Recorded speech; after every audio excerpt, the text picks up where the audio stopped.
Court Reporter with Stovall and Associates. Welcome back to Court Reporter with Stovall and Associates. Tonight's guest, Mr. Harley Culkin, who is a town board member. Before we went to that break, we were about to discuss question 2 and the Planning Commission. Since we can get back to the immediate, you were saying that you have some issues with how the Planning Commission has worked in the county. Oh yeah, as an example, the town of Pahrump Town Board does have one seat on the Planning Commission. Well, the town board should pick who that is. Instead, it's the commissioners. Like I said, they turned me down.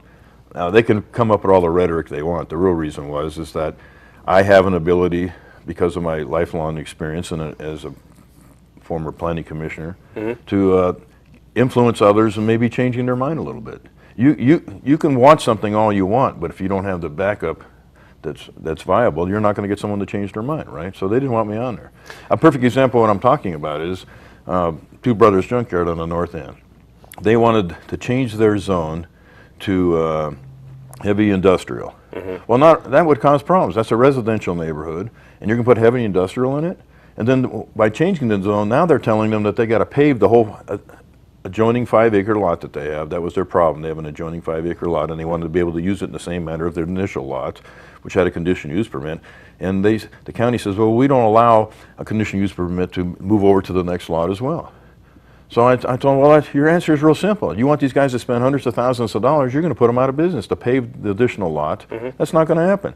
Why don't you just change your grandfather clause to allow that adjoining lot to share the conditional use permit? So, see, and the board went ahead and took my suggestion, but I don't belong on there according to them. To play devil's advocate, right now in the county commission, we've got 4 of the 5 commissioners that are actually living in Pahrump. Why is it that they wouldn't serve the interests of Pahrump, or why is there a conflict between the town board and the county commission when they're residents of Pahrump themselves and ultimately are shooting themselves in the foot? Because the answer to that is exactly what I was talking about earlier. When you become the elected person, your scope is wider. Those people haven't stepped over the line. They're still focused on their individual self-serving desires. So 2 of the commissioners, as an example, for a long time have earned their living off of Social Security disability checks, you know. I'm not saying that they really deserve those, but that's what they've been earning their living off of. Well, if the economy gets better in Pahrump, what does that mean? That means their check isn't going as farther, right? So that's all they care about. They don't care about you, and they don't care about your kids' future or anything else. They only care about their own selfish, self-serving needs. Well, when you take an oath to office, then you should care about everybody's needs, not just yourself. What could be seen as inflammatory statements by saying, particularly what we've been kind of talking about, again playing devil's advocate, from the constituents' point of view, from the voting interest, how can people identify the issues that the town board is taking and championing for them versus what's being stymied by the county commission without having a regular digest? I mean, is there a way that people could go, the viewer today could say, well, you know, I didn't think about those issues. How would they be able to better understand and digest those issues that you're presenting? They're going to have to make time to educate themselves. You know, I kind of see that a lot of the people that show up at our meetings are kind of retired, and even when I was at the commissioner meeting Tuesday, same thing, the audience is mostly retired members, you know, wanting something and only thinking about their needs and not everybody else's. The younger working people weren't there because they're out there working. And those people need to get out there. Do you feel then as being that, I heard the statistics, I think the Pahrump's demographic is 60% retired. Do you feel that there's an inherent conflict between somebody pushing, say, economic development, which is something that you've always championed, versus the retiree who wants a quiet community with a very small amount of traffic? But they also want public services. And as an example, this is where the town's at. Unlike the county, we have not put our taxes, like the property tax, at the maximum. The county did that years ago. They can't raise it any. They're at the max. Well, the town the last couple of years has been increasing a little bit, and we still have more to go. But in a few years or so, the town's going to run out of that ability to raise the property tax, just that hair. As an individual, it really doesn't affect. We're only talking a few dollars a piece, but of course it adds up. You know, we're talking about a town full of people. But when we run out, then what's the next step? Well, we have to cut services.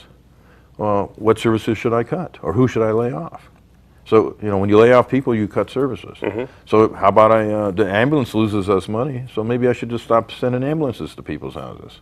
I don't think the older community really wants that, do they? Well, I'm sure. So the point is they have a vested interest in Pahrump being successful, but they are not seeing that far. And they need to understand that a lot of the things we talk about, like the development of the fairgrounds area, would ingest money into the town's coffers and would help provide the services that they also want. See, they're not understanding how the whole system functions. Where's the opposition to the fairgrounds today? It seems, well, frankly, to most of the people that come to our meetings, whether they be young or old, you know, they're obviously not working for a living. You know, most of the ones that virtually all of the ones that I know that are working age people that say they're against everything, they don't have a job. You know, they either live off Social Security disability or they haven't worked in who knows how long. And I find that kind of interesting. And the working class people that are working, they don't come to the meeting because they have a full life already, but that's what I'm talking about. They need to make more time. They've got to make money, they've got to raise kids. Because the ones that show up at our meeting aren't the majority of the people, you know. And I know all of us town board members, we reach out. I mean, for me, it's fairly easy because people call me up to fix their air conditioner. So, you know, they don't even realize I'm not on the town board or whatever, you know. And I unless they bring it up, I don't talk politics. You know, Right. I just go there, fix their stuff.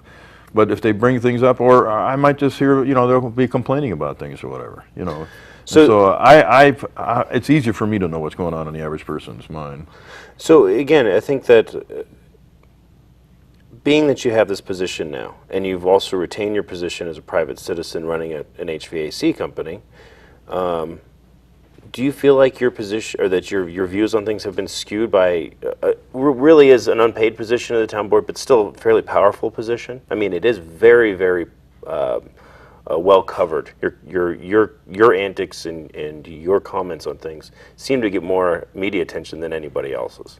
Well, you know, once the ball starts rolling, it's kind of hard to stop it. So, you know, people form an opinion of me based on, you know, things in the past or whatever that were grossly exaggerated, or, you know, then so they get that in their mind and they just keep rolling with it. Even now, I mean, it's like, you know, sometimes I find it kind of sad that, you know, that they're more focused on, well, especially like the newspapers to me, they're like tabloidism, you know what I mean? They're hurting our community. You know, outside people may want to invest in Pahrump, and that, which is good for everybody, and they start looking at the media and everything on the internet and everything, and I'm not sure that what's going on in their mind is, I wouldn't be moving there. We're going to take our second commercial break. We'll be right back with Harley Culkin from the Pahrump Town Board. Court reporter with Stovall and Associates.